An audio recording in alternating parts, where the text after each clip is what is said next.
నమస్తే అండి, నేను మీ యశ్మిత. ఈటీవీ లైఫ్ ఆధ్యాత్మిక ఛానల్ జీవన యోగ కార్యక్రమానికి మీ అందరికీ స్వాగతం.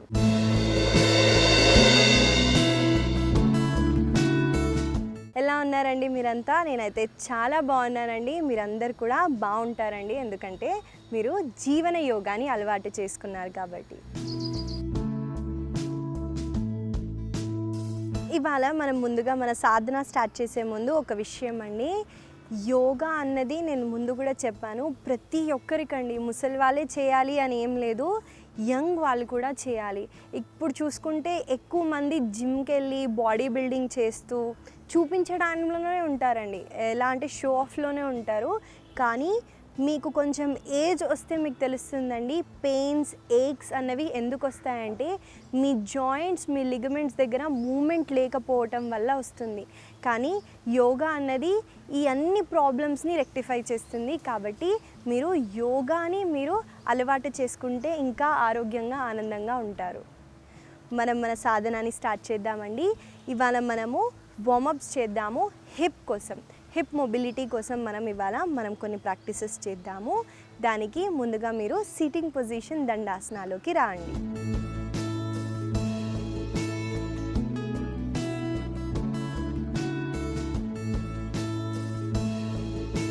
మీకు హిప్ దగ్గర చాలా స్టిఫ్నెస్ ఉంటుందండి, ముఖ్యంగా ఆడవాళ్ళకి ఎక్కువగా ఉంటుంది. ఎందుకంటే ఎమోషన్స్ కానివ్వండి ఎక్కువగా మనము హిప్ రీజియన్లో స్టోర్ చేస్తాం.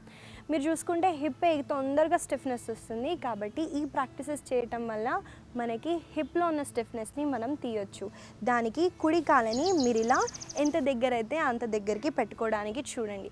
పెట్టుకున్న తర్వాత చూడండి, నేను మూమెంట్ని ఎలా చేస్తున్నాను. ఇక్కడ శ్వాసని పీలుస్తూ శ్వాసని వదిలేటప్పుడు కొంచెం ముందుకి వెళ్ళండి. కావాలంటే మీరు చేతుల్ని ఇలా స్ట్రెచ్ చేయడం వల్ల కూడా ఇంకెక్కువగా స్ట్రెచ్ అవుతుంది. ఈ మూమెంట్ని చేయండి నాతో పాటు.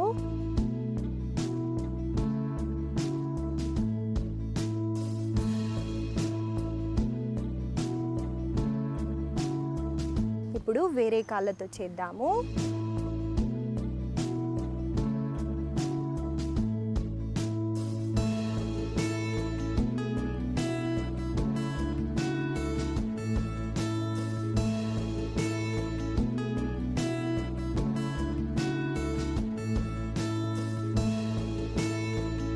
మెల్లగా రెండు కాళ్ళని రిలాక్స్ చేయండి. మీరు ఈ మూమెంట్ చేసేటప్పుడు మీకు ఇక్కడ బాగా స్ట్రెచ్ అవుతుందండి, అది అబ్జర్వ్ చేయడానికి ట్రై చేయండి. మనము తర్వాత చేసే మొబిలిటీది మీరు ఇలా కాళ్ళని ఇలా ఫోల్డ్ చేస్తారండి. కుడి కాళ్ళని మీరు ఇలా ఫోల్డ్ చేస్తారు. మళ్ళీ సేమ్ మూమెంట్ అండి, శ్వాసని ఇక్కడ పీలుస్తూ శ్వాసని వదిలేటప్పుడు కొంచెం ముందుకి బెండ్ అవ్వండి.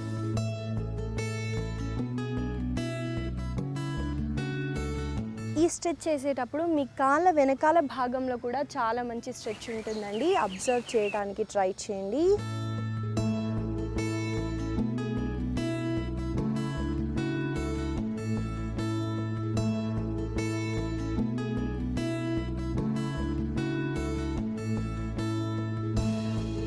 మెల్లగా కుడి కాళ్ళని రిలాక్స్ చేయండి. ఇప్పుడు ఎడమ కాళ్ళతో చేద్దాము.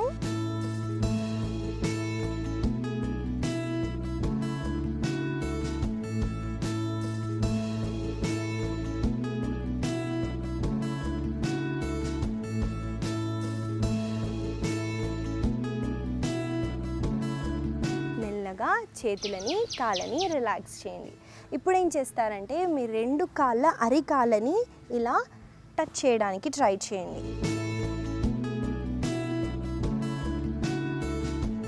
చూడండి, బద్ధకోణాసనాలు ఎలా కూర్చుంటామో అలా కాళ్ళని మీరు ఇలా స్ట్రెచ్ చేస్తూ మళ్ళీ రెండు చేతుల్ని ఇలా స్ట్రెచ్ చేసి శ్వాసని పీలుస్తూ శ్వాసని వదిలేటప్పుడు మీరు కొంచెం ముందుకి వెళ్ళటానికి ట్రై చేయండి.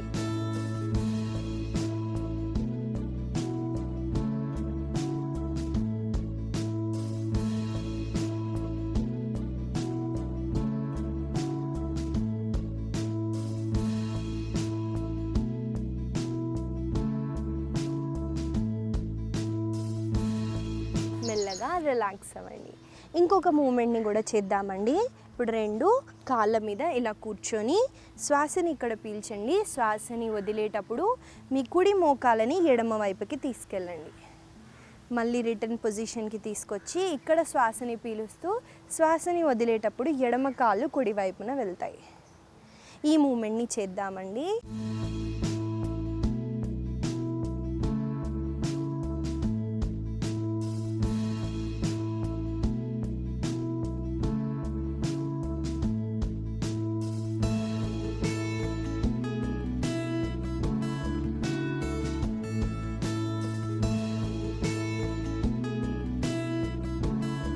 మెల్లగా కాళ్ళని రిలాక్స్ చేయండి.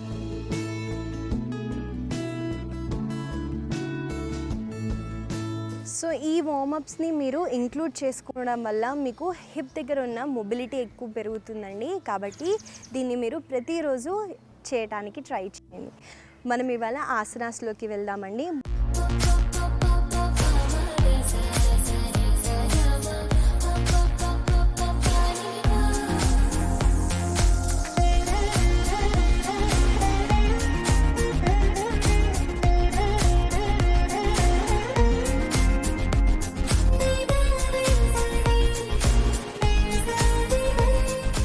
ముందుగా మనం చేయబోయే ఆసన పేరు వృక్షాసన. ఈ ఆసనాలో మనం ఒక మూమెంట్ని చేద్దాము. చూడండి ఎలా చేయాలో. ముందుగా మీరు ఇలా తాడాసనాలో నిల్చుంటారు.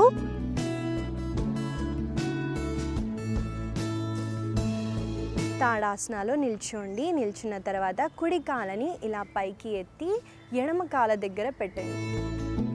పెట్టిన తర్వాత చూడండి, కుడి చేతిని నేను చిన్ ముద్రలో పెడుతున్నాను. నా బొటన వేలు చూపుడు వేలని ఇలా టచ్ చేస్తూ ఇలా కాళ్ళపైన పెట్టండి. పెట్టి ఇంకో చేతితో కూడా చిన్ ముద్ర చేయండి. ఇక్కడ శ్వాసని పీలుస్తూ శ్వాసని వదిలేటప్పుడు సైడ్కి బెండ్ అవ్వటానికి ట్రై చేయండి. మెల్లగా రిలాక్స్ అవుతారు. ఇప్పుడు చూడండి, వేరే కాళ్ళతో చేద్దాము.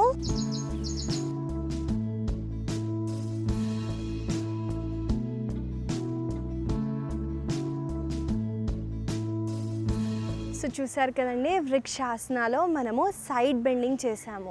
ఈ ఆసన చేయటం వల్ల మనం ఒక కాళ్ళపైన నిల్చుంటున్నాం కాబట్టి కాళ్ళని చాలా బాగా స్ట్రెంథెన్ చేస్తామండి.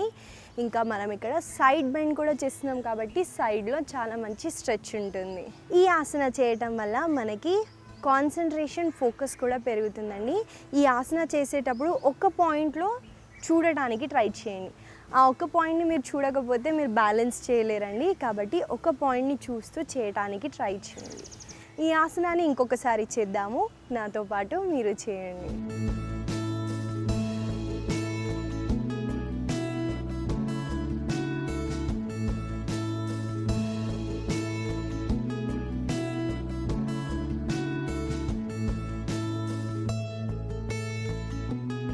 ఈ ఆసనాన్ని ఎంతైతే అంత ట్రై చేయండి. లేదా ఒక కాళ్ళ పైన హ్యాండ్ స్ట్రెచ్ చేసి కూడా మీరు హోల్డ్ చేయొచ్చండి.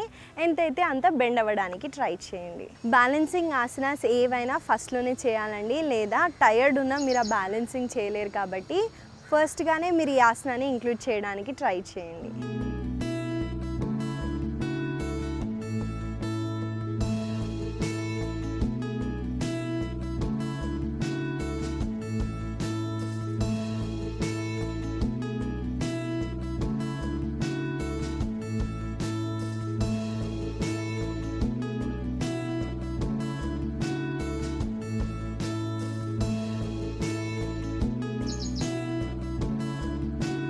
ఇదండి వృక్షాసనాలో ఒక చిన్న వేరియేషన్ని చేసాము. ఈ ఆసనాన్ని కూడా ప్రతిరోజు మీరు ప్రాక్టీస్ చేయడానికి ట్రై చేయండి.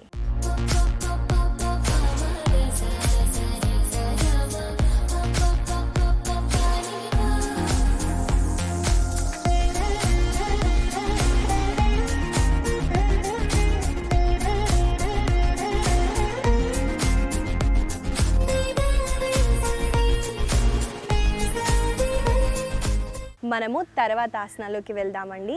తర్వాత మనం చేయబోయే ఆసన పేరు వక్రాసన. ఈ ఆసన ఎలా చేయాలో ముందుగా చూపిస్తానండి. దానికి మనము దండాసనాలో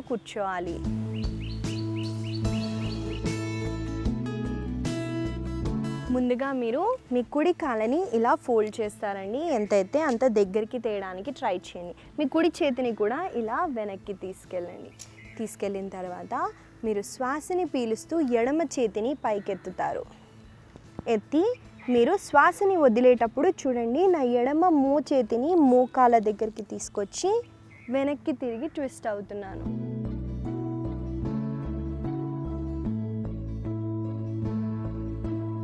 మళ్ళీ శ్వాసని పీలుస్తూ చేతిని పైకి ఇలా ఎత్తి శ్వాసని వదిలేటప్పుడు చేతులని కాలని రిలాక్స్ చేయండి. చూసారు కదండి, వక్రాసన ఎలా చేయాలో మీకు చూపించాను. ఈ ఆసన చేయటం వల్ల డయాబెటీస్కి చాలా మంచిదండి. ఎందుకంటే మీ ప్యాన్క్రియాస్ని మనం స్టిమ్యులేట్ చేస్తాం. ఏ ట్విస్టింగ్ ఆసనాస్ అయినా డయాబెటీస్ వాళ్ళకి చాలా మంచిది. మీ బ్యాక్ని చాలా స్ట్రెంథెన్ చేస్తుందండి. మీ నెక్ దగ్గర కూడా చాలా మంచి స్ట్రెచ్ ఉంటుంది. ఈ ఆసనాన్ని మనం కొన్నిసార్లు చేద్దాము. నాతో పాటు మీరు చేయండి.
మెల్లగా రెండు చేతుల్ని కాళ్ళని రిలాక్స్ చేయండి. ఇదండి వక్రాసన. దీని బెనిఫిట్స్ కూడా నేను మీకు చెప్పాను. ఈ ఆసనాన్ని ప్రతిరోజు మీరు ప్రాక్టీస్ చేయడానికి చూడండి. ఈ భాగంలో ఉన్న కొవ్వుని కూడా మనం ఈజీగా కరిగించవచ్చు. ఈ ఆసనాన్ని మీరు పొద్దున్న లేదా సాయంత్రం వేళల్లో ప్రాక్టీస్ చేయడానికి ట్రై చేయండి. మనము తర్వాత ఆసన చూద్దామండి. మకర అధోముఖ శ్వానాసన అంటారు, ఇంగ్లీష్లో ఫోర్ ఆర్మ్ ప్లాంక్ అంటారండి. ఈ ఆసనాన్ని ఎలా చేయాలో ముందుగా చూపిస్తాను చూడండి. మనము ముందుగా ప్లాంక్ పొజిషన్కి వస్తాం. వచ్చిన తర్వాత చూడండి, అలైన్మెంట్ నేను చెప్తాను. మీ చేయి ఎక్కడైతే ఉందో వ్రిస్ట్ మీ భుజం ఒకటే లెంత్లో ఉండాలండి. మీ హిప్ని కూడా పైన కింద కాకుండా స్ట్రైట్గా పెట్టండి. పెట్టి మీ చేతులు ఎక్కడైతే ఉన్నాయో అక్కడ మీ చేతుల్ని డ్రాప్ చేయండి. ఇక్కడ కూడా మీ హిప్ మరీ కిందికి లేదా పైకి కాకుండా ఒకటే లైన్లో ఉండేటట్టు చూసుకోండి.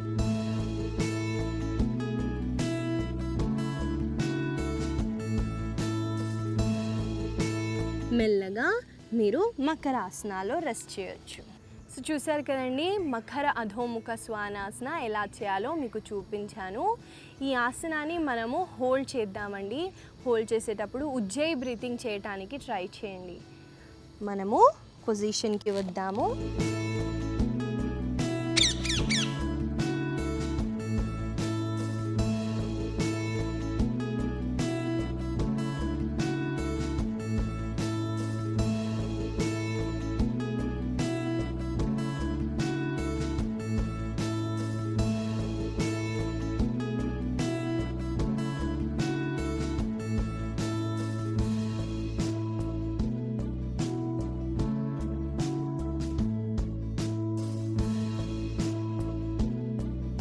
స్లోగా మకరాసనాలో రెస్ట్ చేయండి.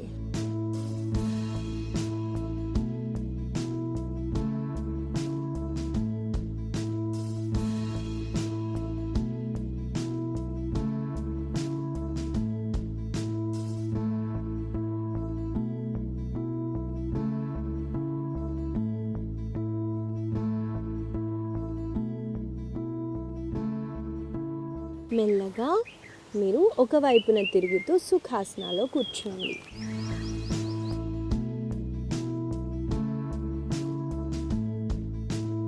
ఈ ఇదండి మకర అధోముఖ శ్వానాసన. ఈ ఆసన చేయటం వల్ల కూడా మీ భుజాలు అనేవి చాలా స్ట్రెంథన్ అవుతాయండి. దీన్ని కోర్ స్ట్రెంథనింగ్ ఆసన కూడా అంటారు. కడుపుకి సంబంధించిన కండరాలన్నీ చాలా బలంగా అవుతాయి. కాబట్టి ఈ ఆసనాన్ని మీరు ప్రతిరోజు ప్రాక్టీస్ చేయడానికి ట్రై చేయండి.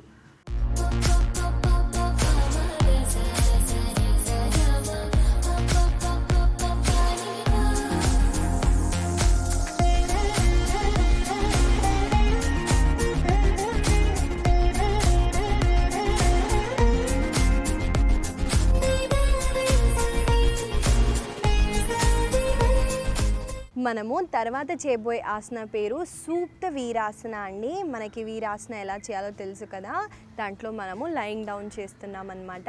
ఈ ఆసన ముందుగా ఎలా చేయాలో చూపిస్తాను చూడండి. ముందుగా మనము ఇలా దండాసనాలో కూర్చోవాలి.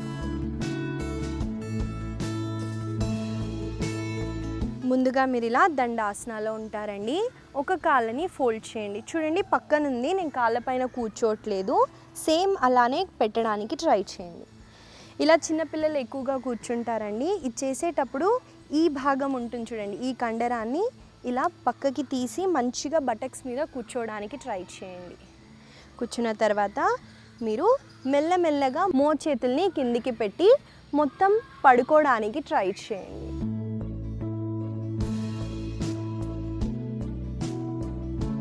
పడుకున్న తర్వాత రెండు చేతుల్ని ఇలా మీ తల దగ్గరికి స్ట్రెచ్ చేయండి.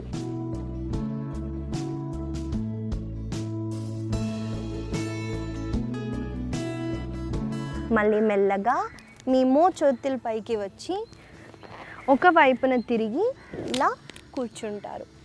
ఆసనా నుంచి ఎలా రావాలో కూడా నేను మీకు క్లియర్గా చూపిస్తున్నాను చూడండి. అదే మీరు ఫాలో అవ్వడానికి ట్రై చేయండి. ఒక వైపున తిరగకపోతే మీకు పైకి లేవడం కష్టం అవుతుందండి. కాబట్టి ఒక వైపున తిరుగుతూ మీరు కూర్చోవడానికి ట్రై చేయండి. ఈ ఆసన ఎక్కువగా చిన్నపిల్లలు చేస్తారని చెప్పాను కదండి. మనం అలా కూర్చుంటే అరే ఇలా కూర్చోవద్దు, లేదా ఇది అవుతుంది, డిస్లొకేట్ అవుతుంది అని భయపడతాము. కానీ ఈ ఆసన చేయటం వల్ల చాలా బెనిఫిట్స్ ఉన్నాయండి. మన కాళ్ళలో చాలా ఫ్లెక్సిబిలిటీ పెరుగుతుంది. కాబట్టి ఈ ఆసనాన్ని చేద్దాము. ఈ ఆసన మీకు మోకాల నొప్పులు ఉంటేనే అవాయిడ్ చేయండి, లేదా మీరు ఈ ఆసనాన్ని ప్రాక్టీస్ చేయొచ్చు. ఈ ఆసనాన్ని ఇంకొకసారి చేసి మనము ఉజ్జయ్ బ్రీతింగ్లో హోల్డ్ చేయడానికి ట్రై చేద్దాం. నాతో పాటు మీరు చేయండి.